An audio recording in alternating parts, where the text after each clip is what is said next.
We focus on history,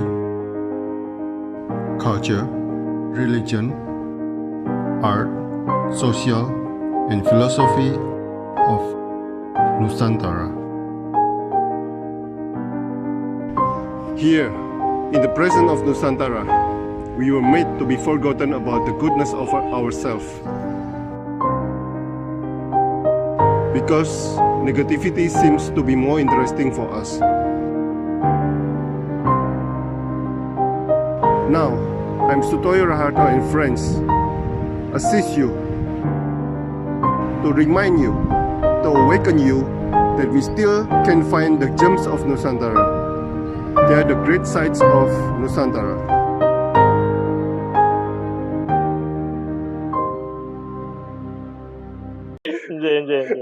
Oke, saya mulai, Pak. Ya.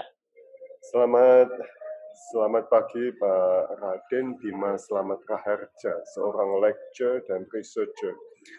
Wow, kehormatan luar biasa untuk saya bisa wawancara Pak Bima ini. Ahli wayang dari kecil ternyata. Senang, Pak. Senang, oke. Iya. Oke, saya mulai ya Pak ya. Monggo, Pak. Oke. Raharto. Okay. Yesterday when I was young, katanya. Ya. Waktu itu apa yang ada di pikiran Anda tentang wayang, Pak? Jalan hidup, mainan, atau amanat dari orang tua? Silakan. Baik, terima kasih, Pak. Saya hanya berpikir mengingat saja pada waktu itu sebenarnya wayang itu bukan suatu jalan hidup karena kita tidak tahu jalan hidup, apalagi waktu masih muda, waktu masih kecil ya kita tidak akan berpikir bahwa itu adalah sebuah jalan hidup. Tapi ini sebagai apa ya, mainan. Dan kadang tetangga-tetangga di kiri kanan saya itu merasa aneh juga dan saudara-saudara juga merasa bahwa wong dolanan kok ora umum gitu. Itu menurut mereka. Ya saya juga sudah menyatakan bahwa memang saya senang ini, di samping saya senang juga mobil-mobilan meskipun tidak terlalu sekali, ya mobil-mobilan, pesawat, lazimnya anak-anak pada masa kecil lah, bermain juga dengan teman-teman, ya saya kadang juga ikut ke sungai untuk main apapun itu yang sekarang mungkin sudah tidak dimainkan lagi oleh anak-anak generasi sekarang, jarang untuk dimainkan.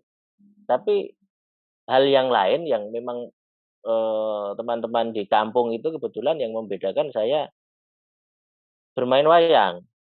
Ya saya senang wayang itu mulai sejak, ya bisa dikatakan 2-3 tahun mungkin sejak anak saya seperti ini yang tadi rewel itu sudah hobi untuk apa ya, kok lihat gambar, senang, kok lihat gambar. Ya itu saja yang membuat jadi tidak akan terfikir bahwa sampai sekarang saya masih dalam istilah agama saya istiqomah untuk mempelajari wayang itu juga saya tidak terpikir dan ya ini saya nikmati bahwa oh ya ternyata ini passion saya sampai hari ini. Akhirnya akan menemukan sampai ke situ.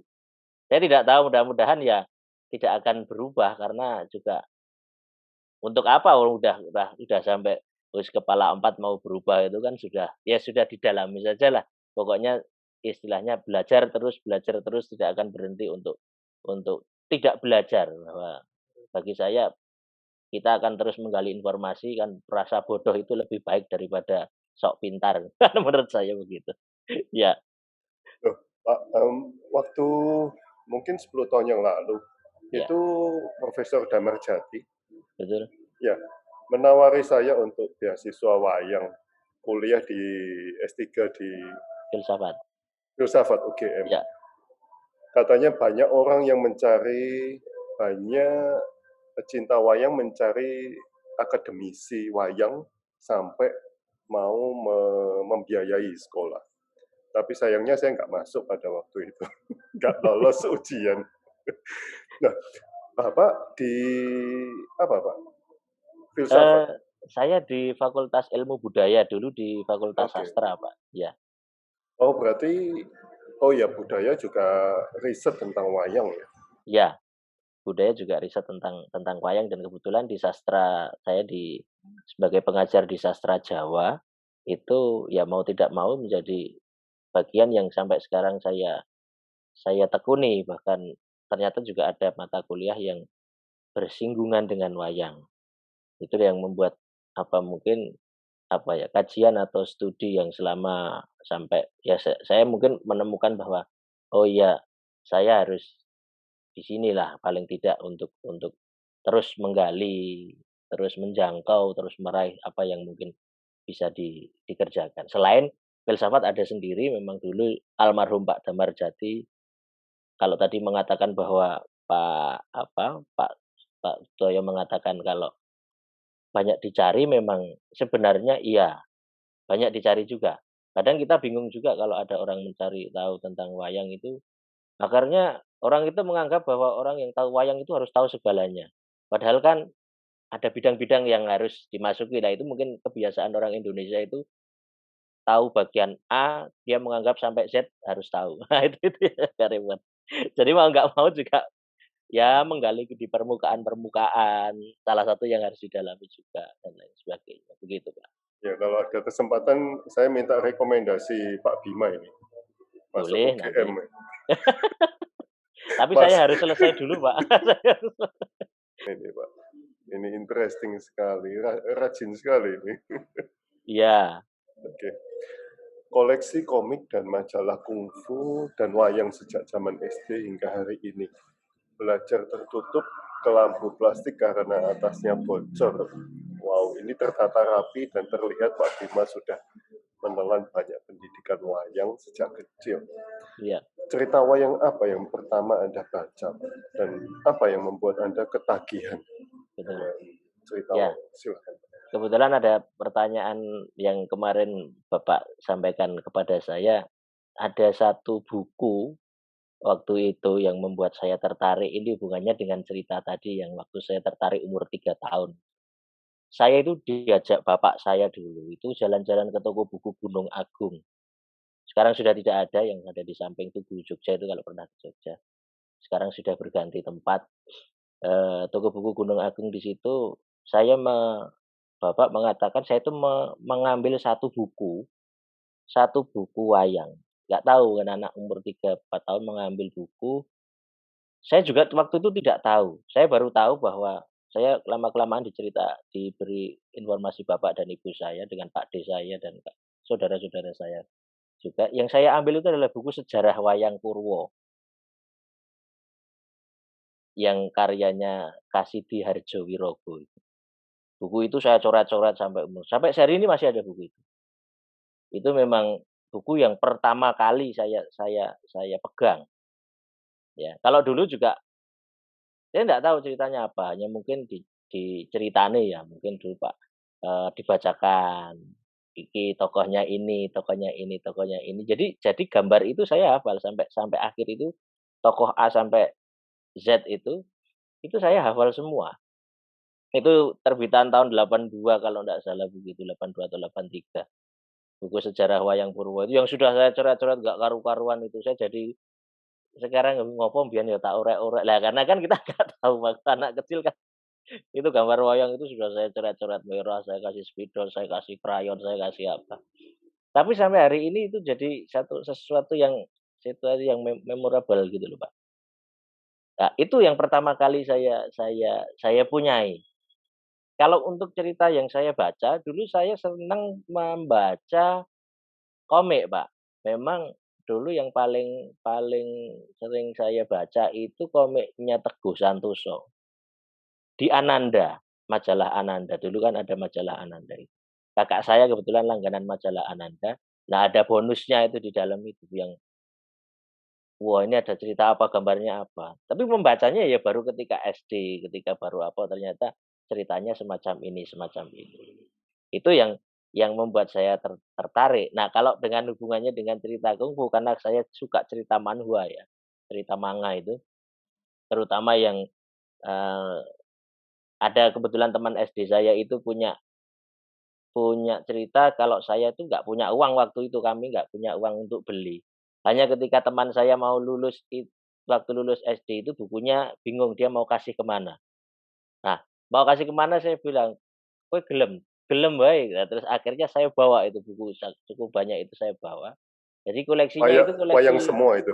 itu yang kungfu kayak waktu itu kayak Tiger Wong itu. Lah lama-kelamaan nanti jadi kayak Kopinggo itu saya baca, yang Fugoi Gun itu itu. juga saya baca jadinya.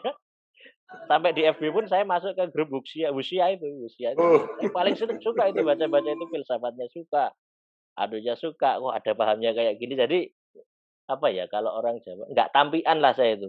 Jadi, oh ya ya ternyata ada ya. yang sama, ada yang seperti ini bagian yang menarik, yang bisa kita apa, kita gali, kita ekspos. Nah akhirnya sampai sampai hari ini, sampai saya sekitar, sampai saya mengajar pun, itu masih beli buku Pak, masih beli buku di Gramedia itu masih beli buku. Sampai istri saya, "Nggo ngopo tuku kok?" Lah nggak apa-apa karena hobi kan boleh-boleh aja. Itu yang sampai Loh, sekarang. tapi koleksi wayang juga, Pak? Iya, saya koleksi wayang juga, Mbak. Saya koleksi wayang juga. Nanti ada cerita yang juga menarik nanti untuk cerita wayang itu. Jadi Oke. iya, jadi cerita artefaknya saya juga juga mengoleksi itu, iya. Oh, udah disebut artefak gitu. Ya ya wujudnya lah, artefak wujud wayang kulitnya itu kan karena saya mengkoleksi wayang kulitnya, terutama dengan, karena saya suka dengan wayang gaya Yogyakarta, ya akhirnya saya apa, mengoleksi itulah, mengoleksi, saya buat tahu, berkenalan dengan banyak orang, banyak teman, bagaimana kalau beli biar nggak mahal gitu kan, kerja saya cuman begini, uang juga kadang nggak cukup, kayak gitu aja kan, ini kan harus bagi-bagi kan supaya nggak belimpang gitu kan. Yang bisa saya optimalkan ya saya optimalkan, saya beli ya, akhirnya ya alhamdulillah, akhirnya ya cukuplah untuk mungkin apa ya, kalau di teman-teman di Yogyakarta ini mengatakan wayang saya itu dianggap yang paling lengkap kedua Oh, dari kolektor wayang yang dulu namanya ada Pak Agus Wiyarto almarhum. oh, wow. Ya, itu ada yang menganggap begitu, cuman saya nggak tahu karena saya juga hanya bikin-bikin, belum pernah saya apa, hitung sampai berapa jumlahnya gitu, karena kan pasti nambah, kalau ada butuh ya saya kurangi. Oh, berarti belinya satuan, Pak? Belinya Bukan saya satuan, set-setan? Pak. Oh, Iya, oke, belinya saya satuan, oke. ya, gitu. Bapak kenal dengan Pak Doni, Pak? Pak Doni Malam. Megananda. Iya. Iya, saya kenal Udah. dengan beliau. Oh, udah pernah lihat koleksi Yang di Museum Kekayon. yang di Ya, rumahnya, katanya? yang di rumahnya, ya dia sebagai kolektor karena dia punya museum ya, jadi mungkin ya kalau dihitung, kalau Mas Doni kan dia lengkap sekali dari sisi keragaman. Kalau di tempat saya lengkap dari sisi satu versi gaya. Nah itu, Oh, wow, wow, wow, itu. wow. Jadi saya nggak mengambil yang gaya mana enggak, tapi kalau Mas Doni kan karena dia bernaung, dia tujuannya untuk museum, ya itu, dia punya cukup banyak. Wah, berarti Meskipun Anda cita-citanya iya. bikin museum, Mbak? Ya, memang dulu saya kadang punya ide gila, "Wah ini bikin museum virtual aja apa ya?" Ngono. Jadi saya termasuk saya suka anu, Pak, saya suka hunting foto kebetulan, yang suka saya hunting foto itu hunting foto wayang, tapi wayang-wayang kuno. Yang itu saya kaji, saya pelajari, saya apa, yang akhirnya juga menjadi bagian dari pekerjaan saya di kampus, di pusat studi itu mendata, mencari apa, bentuk-bentuknya yang arkais yang seperti apa, sampai kemarin ada teman, Bu Alexandra Green dari British Museum itu yang minta tolong kepada saya untuk mengidentifikasi koleksi di sana, di Prof. Matthew Isaac Cohen itu yang dari Yale Art Gallery, University of Connecticut itu di University of Yale. Itu juga minta tolong untuk membantu untuk memberikan identifikasi di koleksi-koleksi tertentu. Jadi ya Oh, saya bersyukur saja alhamdulillah, jadi ternyata hobi ini menjadi suatu hal yang bisa menjaring relasi cukup cukup banyak, yang itu yang saya syukuri sampai hari ini, gitu. wow. Loh, Iya. seniornya Pak Bima siapa, Pak? Kalau kalau universitas di luar negeri saja sudah minta tolong Pak Bima. Pak Bima minta tolong siapa? Kebetulan kami itu punya komunitas, Pak. Saya punya grup grup WhatsApp itu dengan komunitas yang di luar, itu ada namanya Indonesia Wayang Club. Itu ya isinya pokoknya orang-orang yang agak kurang kerjaan sama mungkin kalau mereka nyebut ya ora waras gitulah untuk ngerembug sampai wayang sampai sebegitunya, bahkan sampai setiap hari pun ini salah satu grup yang hampir tidak pernah mati Wow, dan wow. interaksinya juga pokoknya apa aja dibahas dirembug di situ yang berkaitan tentang wayang. Dan ini sangat sangat kondusif sekali, yang menjadi pionir itu salah satunya adalah muridnya Pak Damarjati, namanya, Pak Sindung Cahyadi, itu yang jadi salah satu pionir. Kebetulan ada yang juga menarik ini, justru saya bisa belajar dari beliau, ini junior saya di sastra Jawa, tapi pengetahuannya tentang wayang luar biasa, namanya Mas Rudi Wiratama. Itu dia hampir menguasai hampir segala macam, dan ini sering saya ajak diskusi, ya partner diskusi saya itu. Itu kalau senior saya mengatakan justru di FIB saya itu saya mengatakan kok saya nggak punya senior. Waduh, waduh. Ada yang bisa Ini. satu namanya Prof. Timbul Haryono, mungkin Oh pernah iya. mendengar asmane Iya, beliau iya. itu. Saya di Ya, satu grup dengan beliau. nggih, Ya, itu betul. kebetulan kopromotor saya di S3 ini, yang kebetulan pengetahuan wayangnya juga luar biasa. Yang saya daulat itu ada 2 di FIB itu, Profesor Dr. Raden Mas Sudarsono yang sudah meninggal, beliau itu guru saya yang luar biasa, kemudian Prof. Timbul Haryono ini. Dan ada satu lagi yang dari pikiran-pikiran kalau mungkin Pak Sutoyo Harto pernah mendengar itu Romo Ignatius Kuntoro Wiryomartono. Hmm. Romo Kuntoro, kita Belum, belum, memanggil belum. memanggil lebih akrab dengan Romo Kun itu, kalau di kalangan teman-teman Katolik itu dia mengatakan Romo yang trundulu, Romo yang aneh itu. Ya karena pikirannya memang kalau di Islam dia mengatakan dia adalah Romo yang sufi, jadi sudah Iya, iya, ya iya. pikirannya sudah di luar batas orang yang hanya berpikir secara syariat syariat aja. Jadi sudah sampai ke tahap yang kita nggak tahu gitu, tapi itu pikirannya sangat luar biasa. Itu senior yang saya daulat untuk istilahnya dari pola-pola pikir beliau yang saya terus cari, saya terus pelajari. Iya. Berarti Pak Bima ini aset aset negara ini. Aset, Mungkin Pak aset Sutoyo juga kerajaan aset ya. negara juga karena ngopenin dari aset-asetnya mungkin itu. Oke. Iya, Selanjutnya, Pak. iya, Oke. Mengenalkan gamelan Jawa pada mahasiswa studi Indonesia di University of Social Science and Humanity, Pak. iya, Vietnam National University Ho Chi Minh. betul. Pernah terpikirkan, Pak, mainan Anda waktu kecil menjadi subject of study untuk mahasiswa di luar negeri, Pak? Silakan. Justru saya jujur mengatakan tidak pernah, Pak. Karena kalau mau melacak ini, men-tracking, saya itu sebenarnya hanya sekedar pemain gamelan biasa. Jadi mengajar juga tidak bisa, untuk mengajarkan gamelan, ilmunya juga tidak menguasai, tapi dipaksa oleh keadaan untuk bisa. Dulu di sastra Jawa itu ketika saya masuk pertama kali menjadi dosen tahun 2007, 2008, itu saya dicangkokkan untuk mengajar gamelan, mengajar mata kuliah karawitan, yang sampai hari ini saya masih mengajar juga. Tapi karena hari ini saya punya punya junior yang lebih bisa, ya saya menyatakan saya mundur gitu aja, saya mengkoordinasi aja. Nah itu juga sebenarnya saya nggak suka, akhirnya dulu saya belajar dengan teman. Jadi belajar dengan teman, belajar teman-teman, akhirnya mengetahui dan bisa tahu tentang bagaimana metode mengajar gamelan, bahkan secara praktis, ya, bahkan secara praktis. Kami apa, mencoba untuk mencari cara yang orang tidak bosan, orang tidak tidak jemu, orang tidak merasa takut untuk belajar alat musik gamelan. Itu akhirnya saya belajar dengan teman, namanya Mas Sumanto Susilo Madyo, juga seorang guru saya. Itu saya mengajar dengan beliau berdua, lama-kelamaan saya sendiri, saya harus sendiri sendiri sendiri sendiri. Tetapi saya masih di dalam hati ini ngapain ngajar gamelan, saya nggak minat, saya minatnya di wayang. Ternyata saya nggak boleh seperti itu, Pak. Bahwa kalau mungkin di agama saya apa sesuatu yang kamu tidak suka itu justru yang terbaik untuk kamu sebenarnya. Nah, atau yang baik itu belum tentu baik juga untuk kamu. Justru yang baik itu kadang malah jadi jelek untuk kamu, yang jelek bisa jadi itu baik untuk kamu. Nah, akhirnya saya dapat kesempatan untuk saya diundang, eee, di Vietnam itu, ada berdua kami dengan tim dari sastra Jawa, yang kebetulan di sana itu punya gamelan tapi nggak ada yang mengajar gamelan.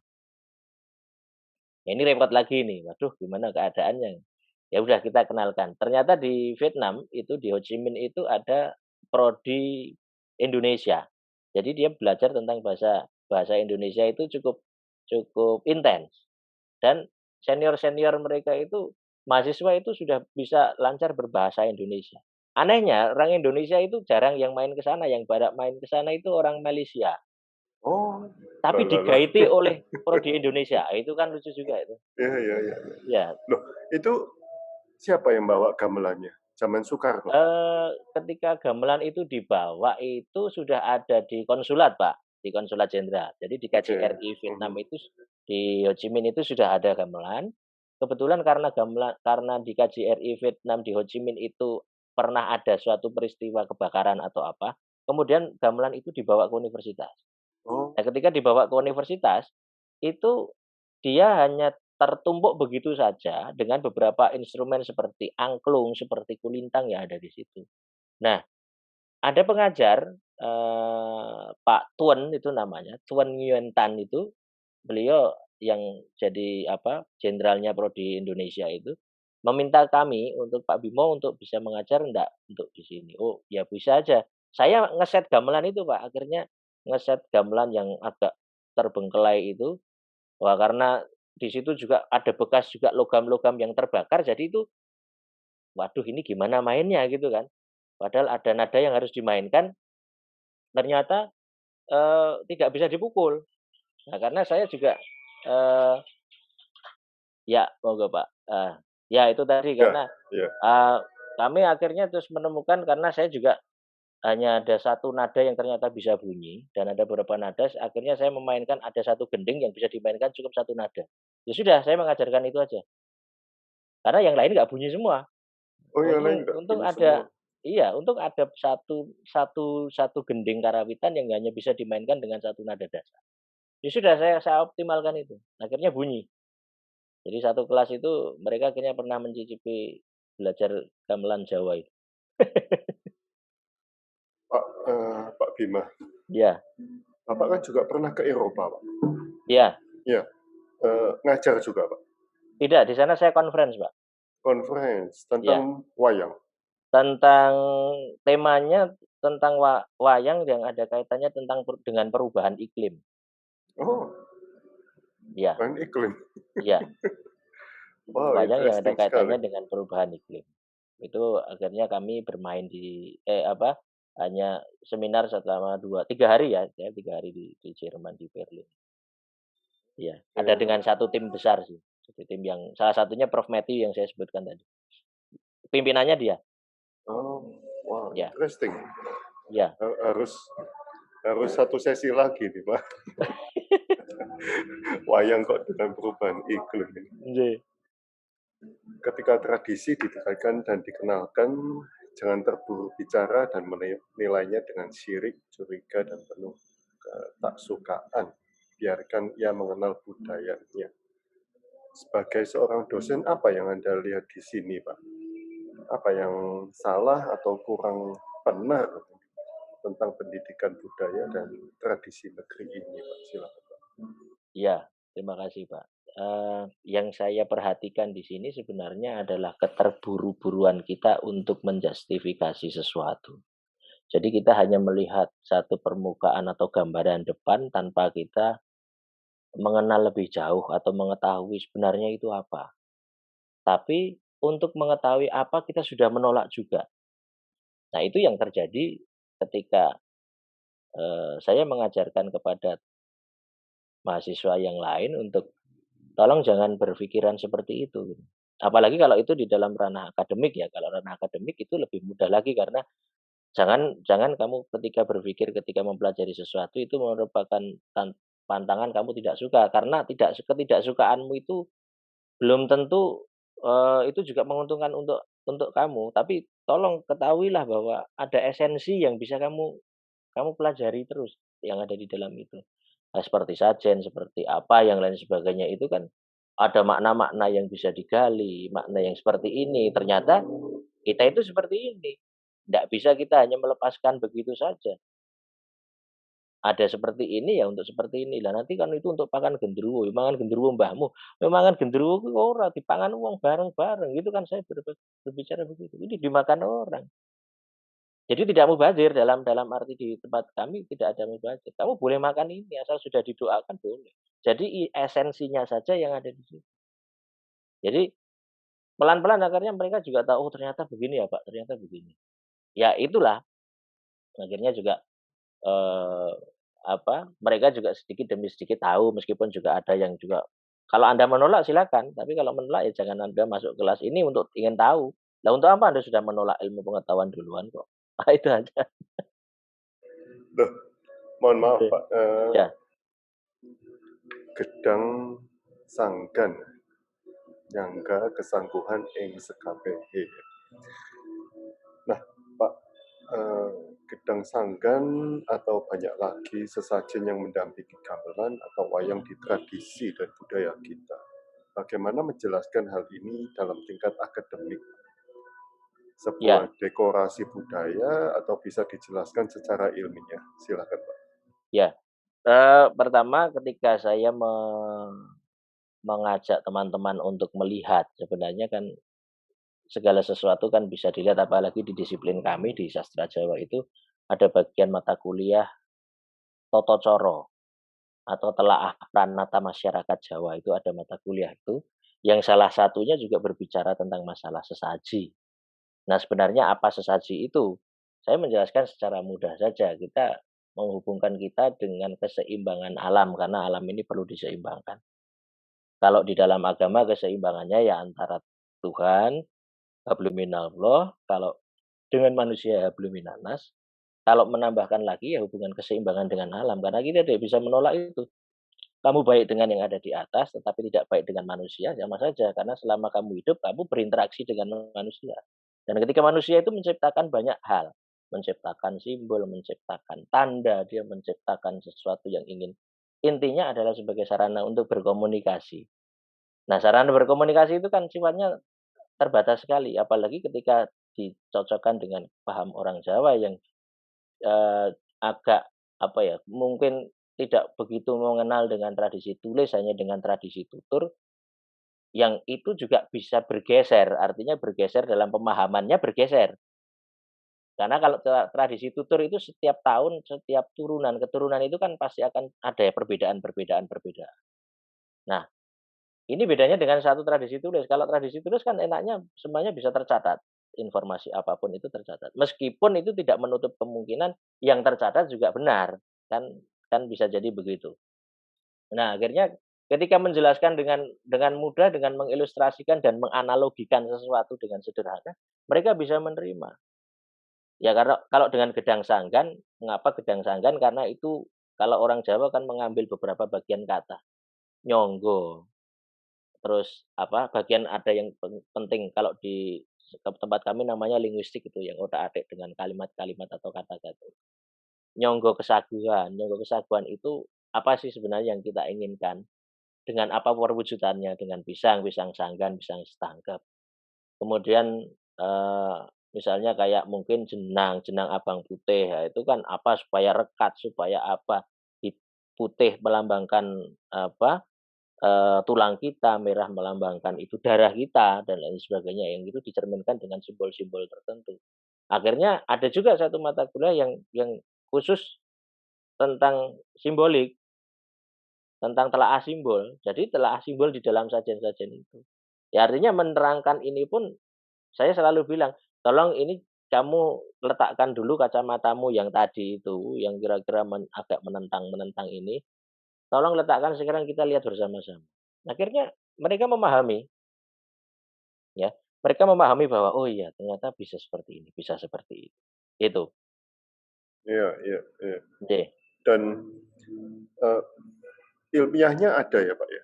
Ilmiahnya ada, Pak. Ada ya? Oke. Iya, justru kita bisa mencari mencari ilmiah karena ada rasionalitas yang masuk di situ gitu loh. Ada sesuatu yang bersifat rasional, yang tidak hanya melulu irasional, karena mungkin melulu irasional itu juga sebagai benteng kita untuk salah satunya mentadaburi alam ataupun menjaga keseimbangan alam ini.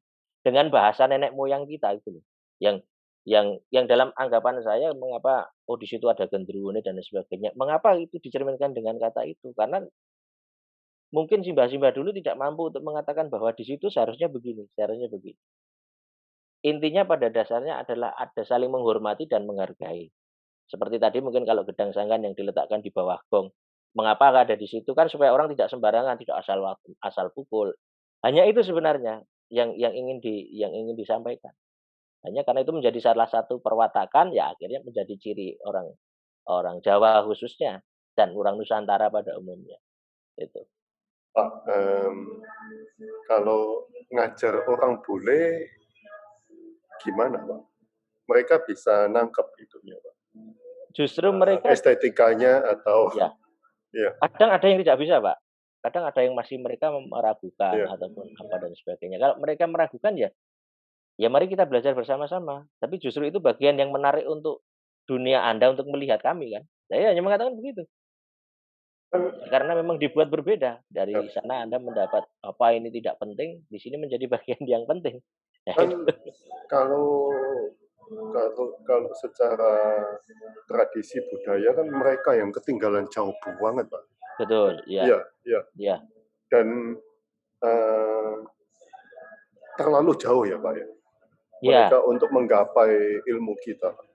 Sebenarnya memang apa ya kalau kita memang ya tapi itu ranah filsafat ya Pak ya. Mungkin kalau itu filsafat ketimuran ada filsafat barat.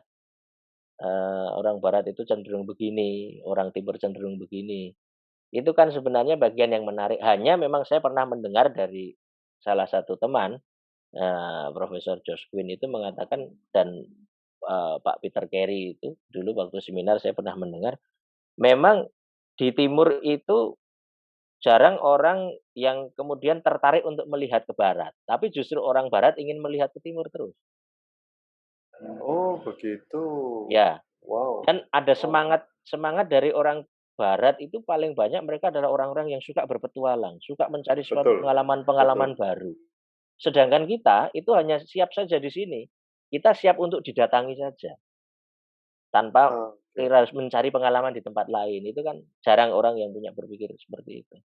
Iya, Ini iya, yang iya. pernah saya tangkap dari Hmm. mereka, dari pembicaraan itu. Itulah tadi yang mungkin mengatakan, mungkin, Amangkurat itu kejam sekali karena dalam catatan Belanda, sedangkan di sini seperti itu. Tetapi itu juga ada bagian yang sebenarnya saling saling mengisi satu sama lain. Iya, iya. Pak, Bapak riset tentang wayang. Itu referensinya buku-buku apa, Pak? Kita kekurangan buku, Bapak, tentang Ya, wayang. Iya. ya. Bagaimana, Pak, itu? Cari referensinya itu. Kalau di tempat kami mungkin untuk yang di tataran di lingkungan akademik kebetulan kajian-kajian tentang yang bersinggungan tentang wayang itu yang mungkin banyak menjadikan satu referensi ya, Pak. Yang bersinggungan tentang wayang, karena wayang jelas tidak mungkin dia hidup hanya sekedar dibaca sebagai rupa wayang saja. Kalau bersinggungan dengan rupa wayang juga akan terbatas pada bentuk wayang. Padahal kita cari referensi di bidang itu juga akan kesulitan, tapi ternyata juga ada, kalau kita melacak itu ada. Bahkan tulisan-tulisan terdahulu juga banyak muncul. Tulisan dari orang-orang luar, sarjana dari luar itu tentang tentang kita justru sangat banyak. Itulah tadi mengapa saya mengatakan barat itu lebih cepat melangkahnya dibandingkan timur. Cepat lebih ingin tahunya. Tetapi yang pernah saya tangkap ketika saya membaca satu tulisan khusus itu, ada bagian yang menarik, itu dari tulisannya Prof. Ras, itu antropolog, dia sastra, bidang sastra dan antropolog yang mengatakan, "Ini kan pandangan kami, jadi jangan percaya begitu saja dengan pandangan kami." Justru dia mengatakan begitu, "Ini kan pandangan kami, yang lebih mengetahui itu justru orang yang ada dan punya pengetahuan itu. Mengapa Anda harus belajar dengan kami?" Nah, ini bagian yang menarik kan, Wow, wow, wow, interesting ini. gitu kan. Yang tahu itu kami hanya menduga, sifatnya hanyalah sebatas dugaan. Dugaan itu bisa benar, bisa salah. Harusnya orang yang punya pengetahuan itu yang jauh lebih tahu atas pengetahuan itu sendiri. Nah Mengapa justru kami yang lebih tahu dibandingkan Anda gitu. nah, referensinya apa Pak kalau di tesis atau di iya, kalau Banyak, di Pak. Mungkin kalau tentang kaitan ada seni gotro wayang kulit purwa, kemudian yang jadi based on wawancara, Pak? sebagian ada di bagian wawancara, ada juga dengan referensi secara tekstual, ada, Oh, oke. ya. Oke. Bapak pernah menulis makna yang kadang orang bisa beda tafsir juga persepsi. Ya, Siapakah dia? Sungguh misterius dalam peti kuna, Pak. ya, Apakah wayang-wayang awal memang mirip dengan relief-relief candi, Pak? Oh, oke. Ini saya dapat fotonya. ya, Ya, ini. Eh, ya, oke. Makna yang kadang orang beda tafsir juga persepsi, Pak. Siapakah dia? Sungguh misterius dalam peti kuna. ya, Apakah wayang-wayang awal memang mirip dengan relief-relief candi, Pak? Silakan, Pak. ya. Kalau untuk belajar tentang wayang itu sebenarnya kita juga tidak menutup peluang untuk juga belajar pada bagian ilmu yang lain. Karena memang wayang itu keterkaitan dengan kebudayaan kuno itu erat. Keterkaitan dengan paham masa lalu pun akan menjadi sangat erat di situ. Jadi, boleh jadi bahwa apa yang ditampilkan di dalam wayang, seorang pujangga wayang itu menampilkan dari apa yang ada di dalam pikirannya, yang sama persepsinya dengan apa yang pernah dia lihat sebelumnya. Atau merujuk pada apa yang ada di sebelumnya. Bahkan itu mungkin bisa saja itu bagian dari relief, atau bagian dari angan-angan, bagian dari perwujudan ancestor atau dan lain sebagainya, itu sangat sangat mungkin sekali. Nah, ketika saya menampilkan ini juga saya tidak tahu bahwa ini siapa gitu. Tokoh ini aneh. Dia mungkin kan tidak mungkin ada kerbau, ada kepala kerbau, 2 kepala kerbau dengan lilitan seperti ekor ular dan ada orang 2 membawa senjata di samping itu, dengan wujud muka yang dia ke depan ya, mengarah ke depan ini tidak lazim di dalam boneka wayang, khususnya wayang Jawa. Tetapi orang dulu menciptakan ini pasti juga punya maksudnya. Mengapa dia menciptakan dengan bentuk gambar yang semacam ini? Apa yang diinginkan? Nah, ini kan mengapa saya menuliskan di situ, ini sungguh misterius karena, eee, beragam pendapat ketika saya share ini, kemudian di grup juga saya pernah membagikan ini di teman-teman yang tadi saya katakan itu juga persepsinya macam-macam. Bisa jadi apakah ini, apakah ini, dan lain sebagainya. Ya itu, ya kita kita gali terus saja, karena itu tadi mungkin benar dengan Pak Ras ketika mengatakan itu hanya sebatas sebuah dugaan. Jadi dugaan ini pun sudah kalau orang lain bisa menerima dan itu rasional, itu sudah beres kalau di dunia akademik. Kuncinya itu kan lucunya begitu, kalau dugaannya oke, semuanya setuju, nggak masalah, ya udah oke itu. Tapi kalau enggak ya masih dikejar, terus apakah begini, dan lain sebagainya. Gitu Pak kurang lebihnya. Pak, eh, perwujudan apa? Siapa ini, Pak? Eee, saya belum tahu Pak ini. Oh, Saya sampai sekarang? sebagai Oh, wow. orang yang mengkaji tentang wayang, apakah ini ada yang itu perwujudan asyntia, perwujudan keilahian, atau apa yang dia mewujud dalam merepresentasikan wujud yang lain, atau dia adalah Sang Hyang Wenang itu dewa yang paling tinggi di dalam pewayangan itu kalau yang paling sering muncul. Tapi itu tidak mungkin, tapi ini sosoknya tidak mungkin ketika ini Sang Hyang. Tapi kalau di situ melihat ada 2 sapi ini, apa maksudnya? Sapi yang dengan ini semacam sabuk yang melingkar di atas kepalanya itu, dengan pusakanya itu. Nah, kalau di dalam wayang ini ada ilmunya yang namanya bisa dijelaskan dengan ikonografi wayang. Jadi ikon-ikon masing-masing itu nanti yang akan berbicara. Bahwa Oke, ini merujuk oke. pada satu sisi siapa siapa. Mungkin kalau di relief-relief, patung-patung Hindu-Buddha itu ada kajian tentang ikonografi. Jadi itu melihat bagaimana bentuk patung, bentuk kalau mungkin mudra, tangan-tangan mudra itu bagaimana, melambangkan apa, atribut yang dipakai, kemudian telinga, anting, kalung, kemudian gelang dan lain sebagainya itu yang melambangkan sesuatu. Itu bisa Oh, bisa dijelaskan dengan ilmu yang namanya ikonografi. nah ini Pak. Ya ini hampir mirip, Oke. dengan pola yang tadi hampir mirip. Tapi kalau ini Oh orang iya. mengatakan ini Sang Hyang Wenang. Nah Sang ini Hyang Wenang dalam paham kuno ini. koleksinya Bapak, Pak. Bukan, ini teman ini, punya teman. Kebetulan punya teman ini, Pak. Nah begini umurnya berapa Pak? Ini hampir 100 tahun lebih, Pak. 100 tahun lebih pasti. Ya, iya. Di bagian lain ini 100 tahun lebih. Nah, ini hampir sama ini. Ini Sang Hyang Wenang juga. Nah ini kala Pak ya?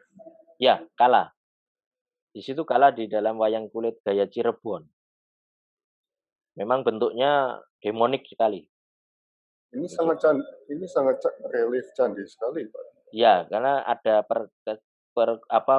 pengkhususan ketika orang Cirebon itu menciptakan bentuk wayang Kala ya tidak menghadap ke miring, tetapi dia lebih, kalau istilah Jawa metok. Metok itu kelihatan hampir hampir seluruh seluruh Ya, ya, apa, wajahnya kelihatan. kelihatan. Iya. Satu lagi Pak. Nah ini siapa Pak? Itu cangik, Pak. Cangik dalam perwujudan orang, apa ya, mungkin tafsirnya ini juga menarik. Ini ada relasi antara orang Jawa dengan orang-orang yang ada di luar Jawa, tapi yang diwujudkan Oh, dengan simbol-simbol tertentu, yang itu muncul pada bentuk-bentuk wayang, eee, terutama wayang-wayang yang tidak dipajang di kiri kanan kalau ada wayang, tapi ada di dalam. Justru representasi itu akan muncul di situ. Kekayaan oh, bentuk, kekayaan variasi itu munculnya di sana. memang ada wayang yang nggak dipajang memang. Ada, yang ada di dalam kotak ada, Pak. Oh, memang gitu. Iya, Memang sengaja nggak iya, dipajang. Oh, sengaja untuk ya karena memang kan tidak bisa sepenuhnya diletakkan di bagian kanan dan kiri, tetapi harus ada di dalam. wah, menarik. Dan itu tidak dimainkan, Pak. Kalau memainkan itu tergantung lakonnya, Pak. Jadi ketika wayang itu dimainkan, itu tergantung pada lakon. Iya, Wow, menarik bagian itu. sekali. Saya rasanya ngambil S2 ini, Pak. Dalam waktu 1 jam. Oke, terima kasih Pak Bima atas Ya, waktunya. Kita sama-sama, Pak. harus ketemu di Ya, UGM ini. insya Allah nanti mudah-mudahan kita bisa ketemu lagi. Iya. Oke, Iya. matur nuwun Pak Bima Nggih, atas sami-sami, waktunya, Pak, atas ya. pengetahuannya. Ya, Baik, sami-sami, Pak sampai Ram. ketemu di Sampai UGM. ketemu lagi. Nggih, Iya. terima kasih sebelumnya, Terima nggih. kasih. Ya, Sama-sama, nggih. sama-sama.